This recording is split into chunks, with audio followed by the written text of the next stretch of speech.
Hello, this is Dialect, and I'm here to teach you guys how to arrange and process a pretty interesting and unique drum loop for you guys. So we're going to go over a few things today that I think will be really useful if you're sitting there and you kind of just want to get something down pretty quickly that will help you get some ideas and that you can lay some stuff over and it'll sound pretty good automatically.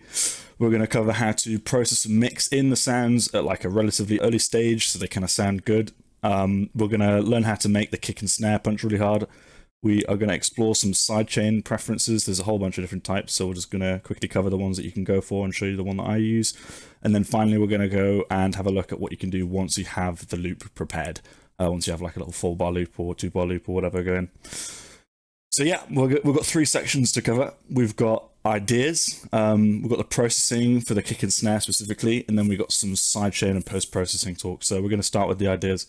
So to begin with, the way that at least I do my drum loops is what I do is I look through a bunch of different sort of breaks personally for me, but you can do this with loops, with percussion loops, hi-hat loops, whatever. I've done it with hi-hat loops before with great success, but you can get a lot of really nice texture and character out of breaks. So I've always tended to enjoy using those. So I have my own sort of little bank of breaks that I can use, but don't feel like you need these to make it work. You can use pretty much anything as long as it's like a loop.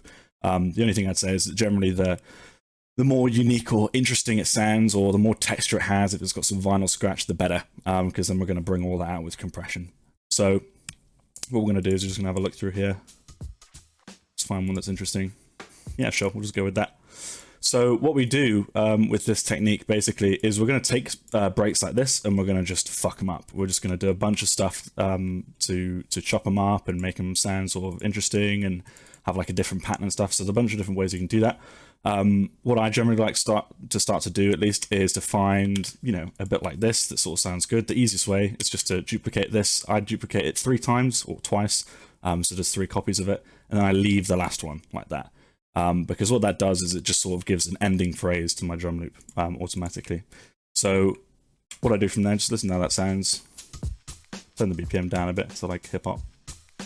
This works with any genre. Obviously it's really good for hip hop, I think, because you can get some really cool sounding percussion and stuff that will go really nicely. So what I like to do from here is just select all of them and then play around with the pitch and the warp modes. So yeah, that could sound cool. I'm not going to go super into detail about warp modes. Anyone who uses Ableton has probably had some experience with these before, but essentially they all do something different, so I just encourage you to play around with them. What we'll use for now is maybe beats. So there's 3 different arrows down here that you can pick from. They just determine the algorithm for like sort of morphing between the transients. So they all basically just sound different. And this little slider on the right goes from 0 to 100, just sort of determines how strong the effect of whatever it is doing. So I'm just going to tighten this up, I think. That sounds okay. But, alternatively, I might want to do something like this. And sometimes you might not hear it. So if you can't hear it that well, it's generally because it needs to be stretched. Because, again, the algorithm only sort of takes effect when it's stretched. So what we could do is just stretch this one. Yeah, and then we could maybe drag this over. So we've just got a little bit of the original one in there.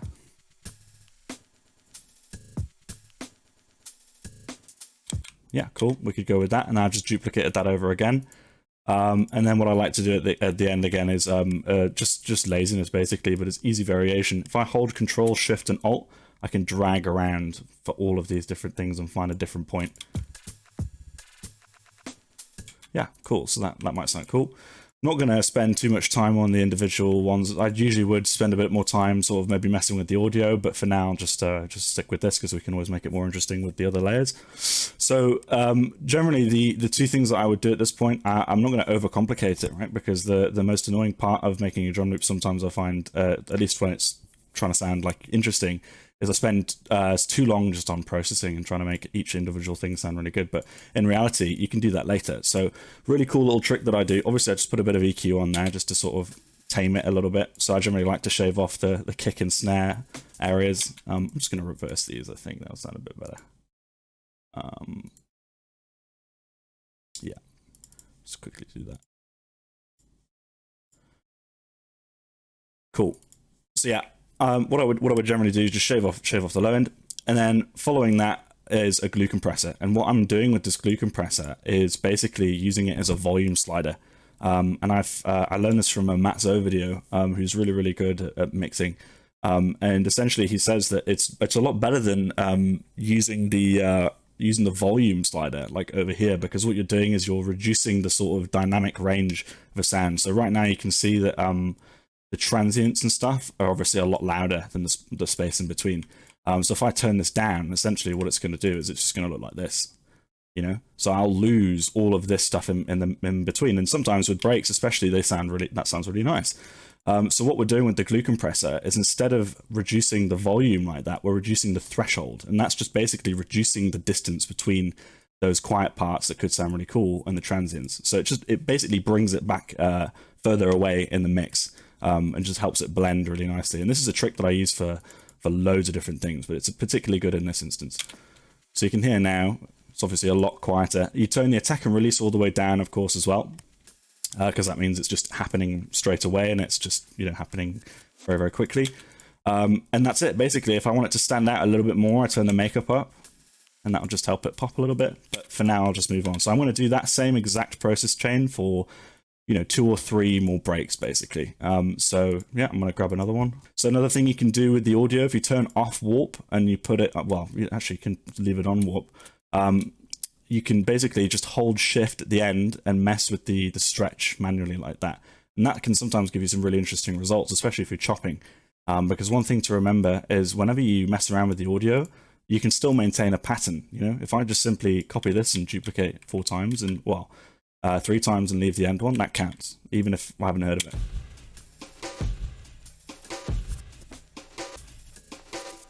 Yeah, it's a bit of a stupid pattern, but you know, you can see what I mean. It will make sense musically, and you shouldn't worry yourself too much about it sort of all sounding really tight, because we'll fix that later.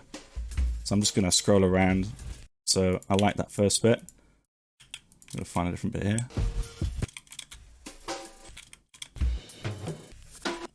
Yeah, cool. So I might like that sort of loop there. Let me just mute this. Yeah.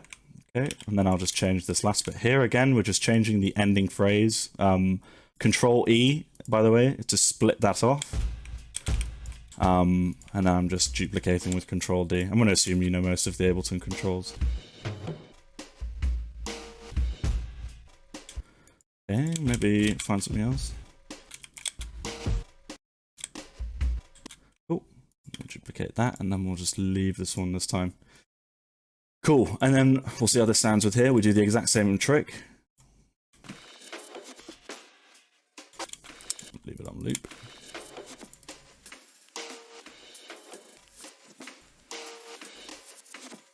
So I'm going to mess with the warp modes just to get it a bit tighter. This is a really useful one here.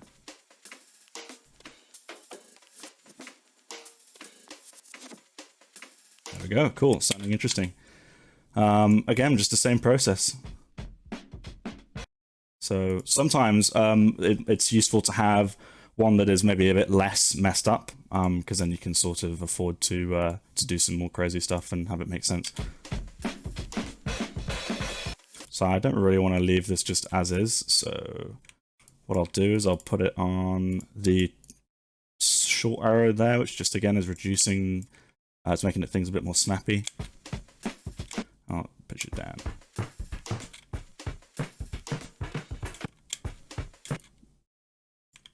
And then we'll just do, again, it's a really stupid trick, but just doing this. Yeah, sometimes might be all you need, because again, we're going to be sidechaining a lot of this later. I'm just scrolling through. So I might find another pattern. So stretch it out. Again, just don't worry too much about the specifics of what you're doing. You're just trying to change things. Just listen to it until it makes sense, basically. So just duplicated that all across, and the exact same trick. EQ, glue compressor. Attack and release down.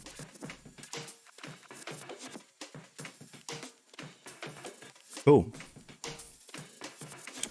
So from here, I could group all of these basically, and these are sort of my layers, you know, so I might name these layers. Generally I don't because I'm a lazy ass, but we can just ignore that. But yeah, I just put them in a group, and then you can do some stuff from here, you know, like you can put another, if they're too like noisy, like you can put another glue compressor on them, maybe leave the attack up just to give it a little bit of the transient some space to shine through. You can sort of squash them a little bit more, glue them together a bit. Maybe if there's some leaky low end, you just shave that off. Do some little pokes in the EQ to make it sound different. A lot of it is you using simple techniques, but you just sort of just listening to it and getting a feel for like the groove, you know, it's a really important part of it. So now I want to go and find some percussion. I want to find some hi-hats or something, you know, some interesting loops and tops. So again, I'll demonstrate the same principle with hi-hats. Find a loop that I like. Yeah, sure, whatever. I'm going to think too hard. Okay, stretch this out. It's obviously too... So once again, I'm going to put this on that mode to make it a little bit tighter. Maybe make it a bit lower in pitch. Cool, same process. Maybe boost the high end.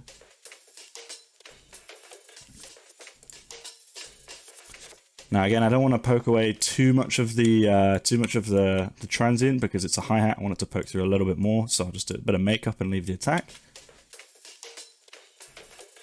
Maybe do a bit of EQing again just to make it blend a bit better. The main thing that I'd look out for is that whenever you're arranging stuff and you're mixing like this is very, very simple. What I'm just listening to it and I'm just adjusting the I'm just adding different, you know, notches and stuff to make it sit a bit better. But you just got to be listening to it and adjusting stuff like this until it like feels like it sits right, you know. Like I can't tell you exactly what your loop is going to be, you know, how the mixing is going to go on that. You kind of just have to get a feel for it and sort of imagine the kick and snare underneath is a useful sort of trick sometimes. So here we go, just a bit more of a splashy one. I'm going to show you another trick. One thing that is really interesting. I'll go and grab another break, I think.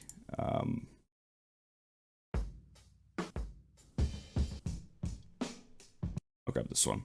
One thing that you can do, so let's say that I have this break and I don't think it's got enough swing, right? I think it needs to be more swingy. Or let's say that you've got like a house break and it's something really quantized and you want it to sound a bit more interesting. So the groove function down here is really useful.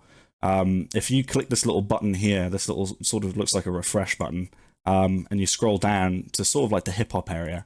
So dragging and dropping the hip hop groove down here is essentially going to quantize this entire track, and then it's going to readjust where the transients hit to give it a new sort of feeling. So the hip hop ones tend to work well because they've got a lot of swing and swagger, but you can mess around with any of these. But I want to use the hip hop one and just see how it sounds. It was already pretty swung, so that doesn't make a huge difference. Let's see.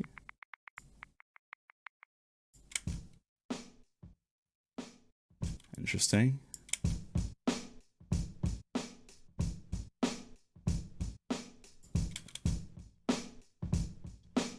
Apparently also just the volume. I didn't even know that. That's pretty cool.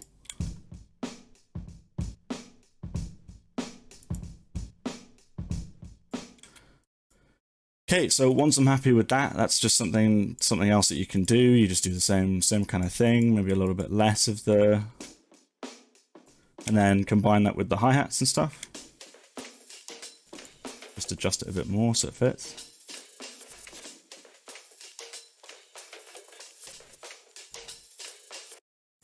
So final touches to these before we add a kick and snare would just be that I would make them a little bit tighter. Just because they're a little bit splashy.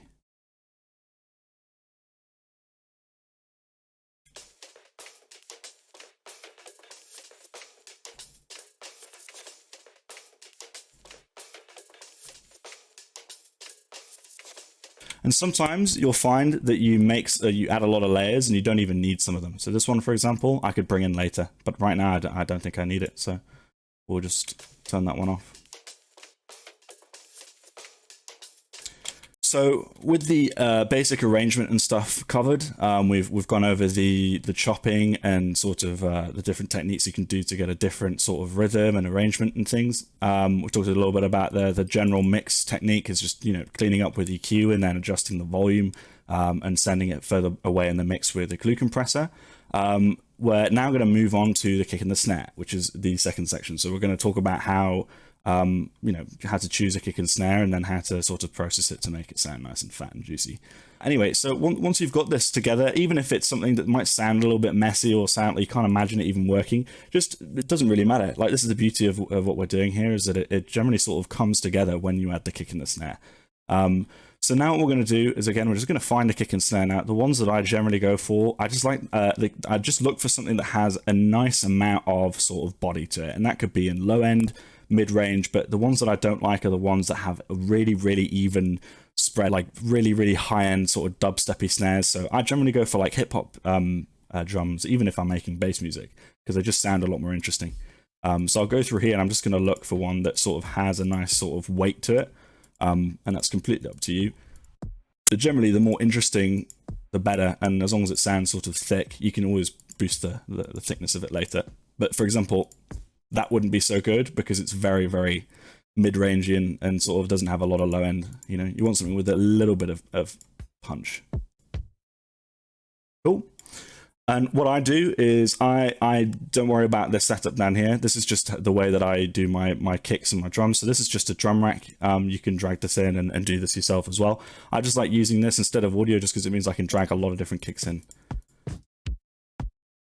Yeah, so I'm going to now that I've got my main kick, I think I'm going to just try and find some interesting ones. Cool. So moving on to the snare, we're going to do the exact same thing. We're going to go find like a main snare and then find a few others that we can use. Cool, like that one, nice and solid. And when picking snares, again, it's all pretty much preference. I just like, you know, I personally like ones with a little bit of a snap, you know, or kind of a bit of body. Yes, that's nice, a solid one. Either that or very kind of like snappy. That could work. Right underneath as well. Cool. Just before I start processing, I'm just going to throw a quick arrangement in and you'll see what I mean about things blending in. Don't worry, it will sound a lot better than yours might just at the moment, just because I have my sidechain set up already, but we're going to go over that. So don't worry about that. I'm just going to get a quick arrangement down so we can probably speed through this. And then there's not too much to this. I'm going to put something very simple down. You're not going to be very surprised by it. I'm just going to put just like general hip hop kind of rhythm. So just to give you an idea, something like that. And I'm holding Alt to just make this a little bit shorter. So I'm just going to speed run through this.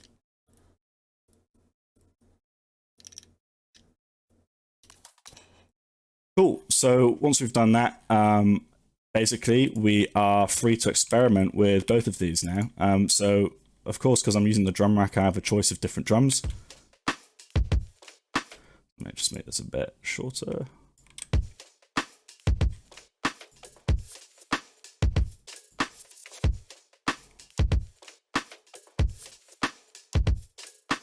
Cool, and the beauty again is that I can just select them all and press up.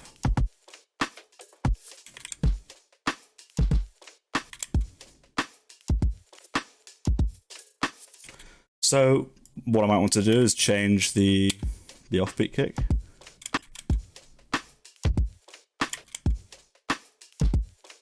Yeah.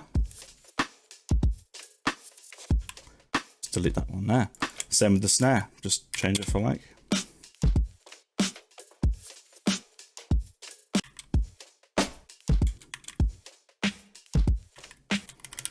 So I'm just stick with this one for now because I think it sounds fine. And then here we go. To make them sound, I mean, they already sound pretty beefy. I've got some limiting going on, which I'm going to explain in a bit. But essentially, all we need to do is, again, just grab a glue compressor and don't fuck with any of these. Just turn the threshold down a little bit and then turn the makeup up to sort of the amount that you've taken away. And if you want it to be a little bit thicker, you just turn the threshold up. Same on the snare. Snare sometimes is nice to compress a little more.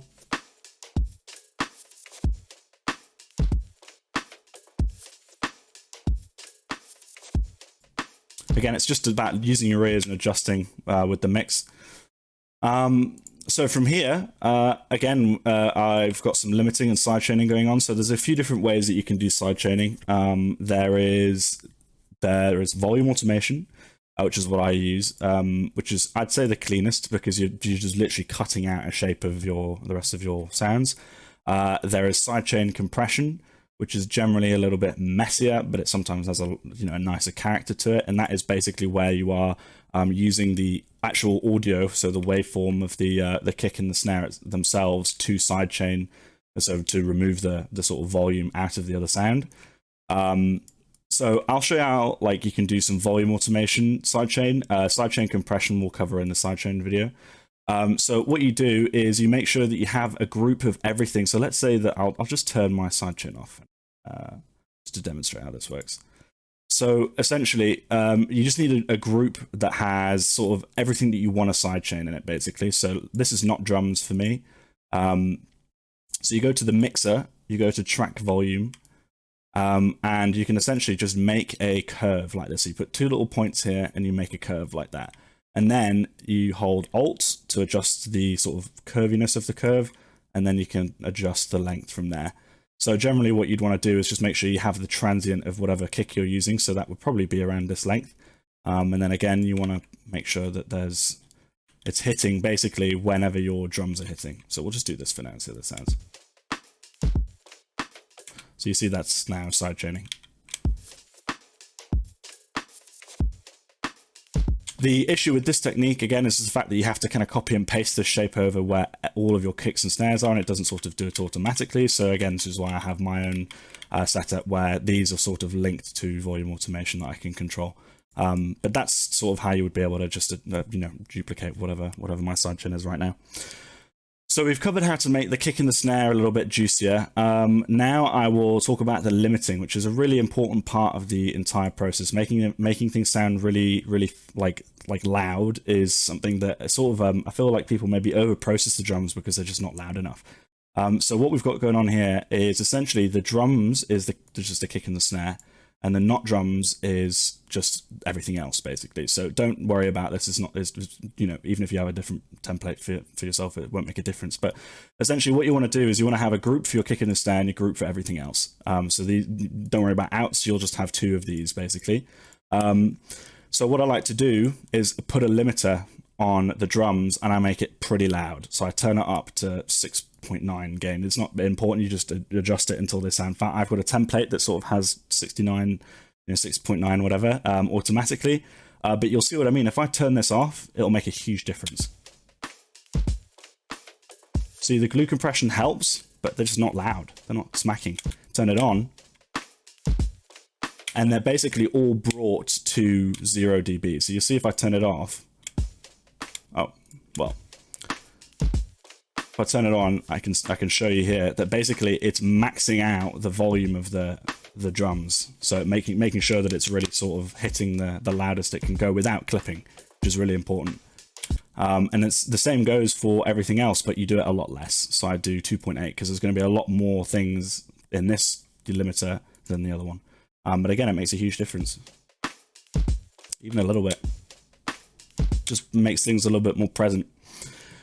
And that is basically the how you get from a few random drum loops and loops that you've chopped and messed around with and stretched and whatever that make no sense, putting some drums underneath it that sort of make it make sense, and then process everything to make it sound nice and present and fat and everything. So that's essentially the basic process. So there's a lot of other things you could obviously do from here.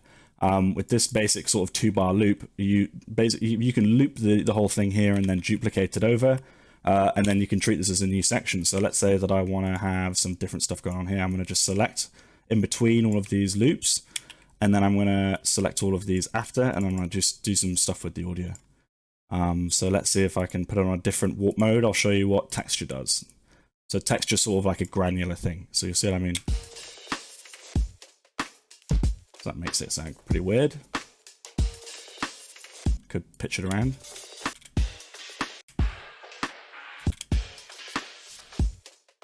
Cool. That could be interesting. Might change the snare. Yeah, cool. And then again, another thing that is really interesting to do is you basically process your groups, you know. So let's say that not drums, I just want to have some, I don't know, I would just probably group all of these together into one big group. So I'll just color these, it's a bit easier to see. We've got this group here, which is this color, here we go. And then we've got this group in the middle. So this is the hi-hat and this is the break and this is the layers. So I might want to put something like a chorus on here or a delay or something. So let's try, yeah, let's try a phaser flanger. Why not, from Ableton.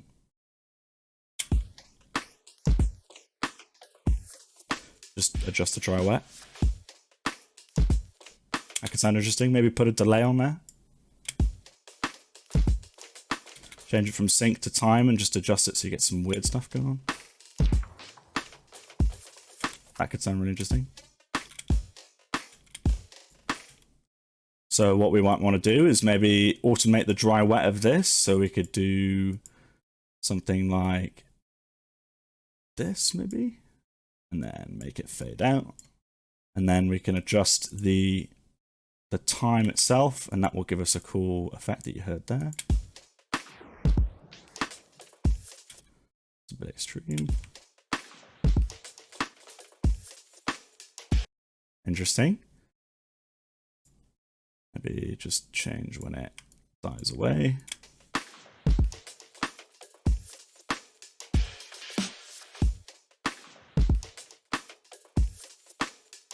Just do some random automation. I'm just doing random automation here, seeing how that sounds.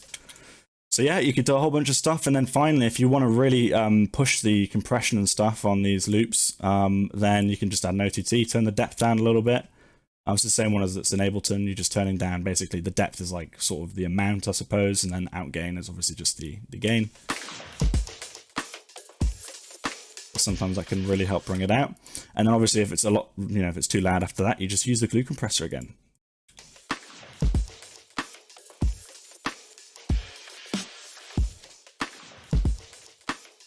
Of course, because I'm processing a lot of different things, I generally shave the low end off here, I think, considering these are all essentially percussion, so there's no low end that I really need. Maybe shave some more stuff out. Raise the high end.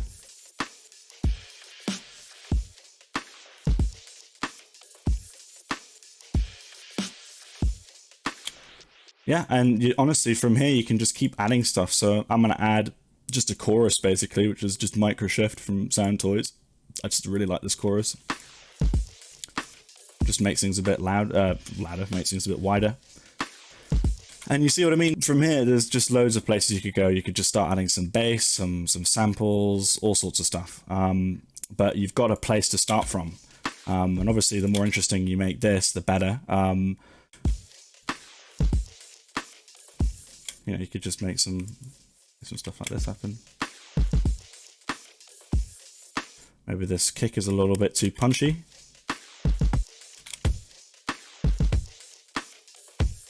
So sometimes if my kick is a little bit too loud in terms of being a little bit too present, you just shave the high end off. And maybe my snare is not interesting enough, so I just add some micro shift, some chorus. Not a lot. And then I don't want it to get too wide, so I'm going to add a utility and just turn the width down. It's all just about keep just adding things. Don't worry about like ruining things at this point. You're just trying to get a cool idea. And once again, I'm like, okay, well, this is a little bit too splashy. So one thing that you can do, which is something that you can do in Ableton without using a transient shaper, is you go to, where is it? Reduce ambience. It's a preset for multiband dynamics. And you go over here and you just do that, and that will just sort of get rid of some of the boominess of it, but I don't really like it. It doesn't sound that good, to be fair, for me. So I'm going to just use basically a transient shaper that I have. You can use kilohertz one. Kilohertz one is fine. I'm just making it a little bit tighter. I just want it to be even more tight. I'm just going to duplicate it.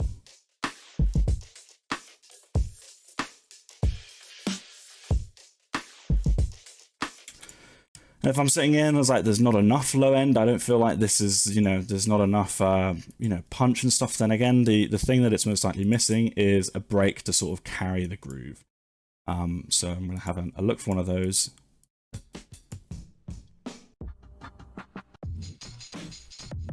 Cool. Let's try that.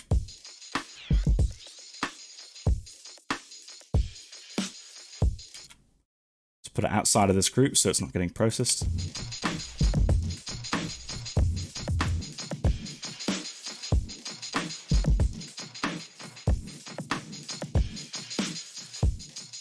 Let's do a bit of EQ to change the tone.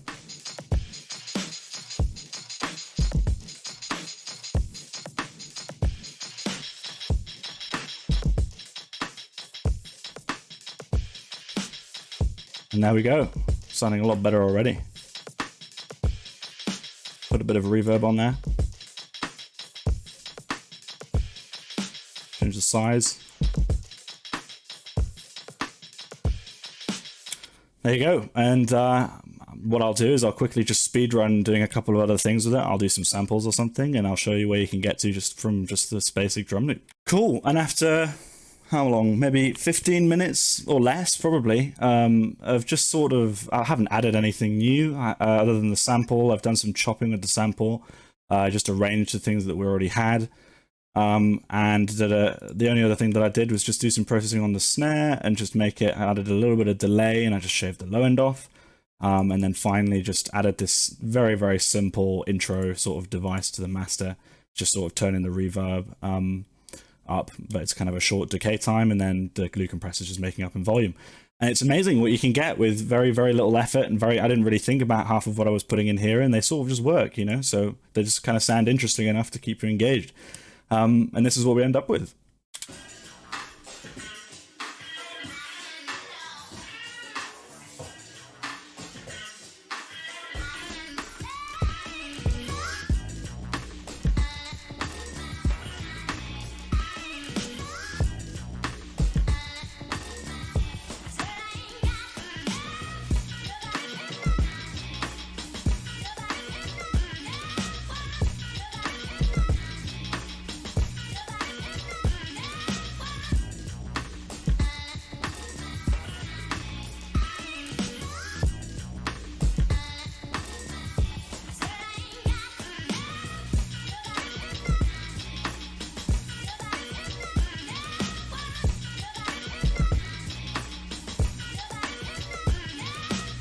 So there you have it. That's like how you can get something really quickly sorted, you know, and if you do sampling sometimes like me, it's a fucking insanely useful way to just get something down, you know. If I'm feeling really uninspired, I can just throw a bunch of random loops together, mess around with them without knowing really what I'm doing, and then all of a sudden you just kind of use the glue compressor trick and throw some limiting on everything, and it just sounds good, you know. It just sounds like it works, and just make anything, you know, samples and chords, whatever. You can play some chords over this. So yeah, this has been my sort of, it went on a little bit longer than I expected, but I think there's a lot of useful stuff in there. I tried to be as concise as possible, but still sort of explain what I was doing. Anything didn't make sense, then I would love to hear about it. This is my first run through of doing a tutorial style video. So all of your feedback is going to be really, really useful.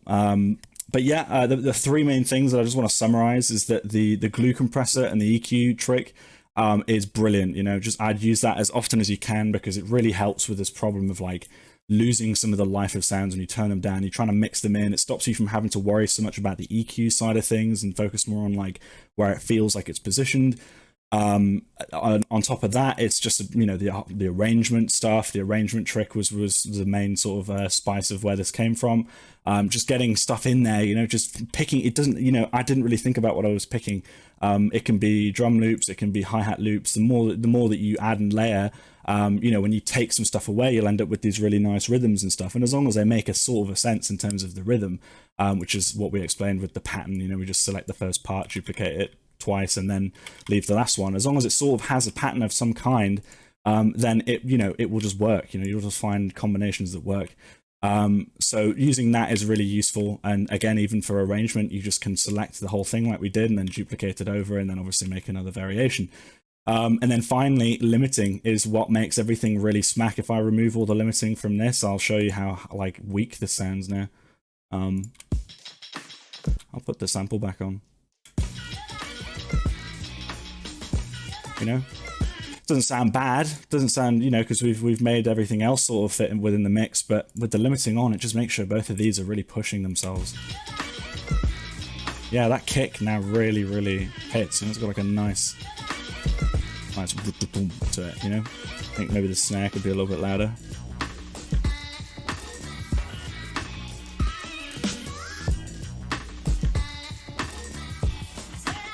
And there you go.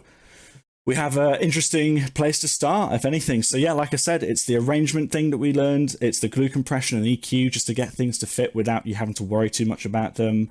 And then finally, just limiting stuff. They're my 3 most important things that I think you can take from this video.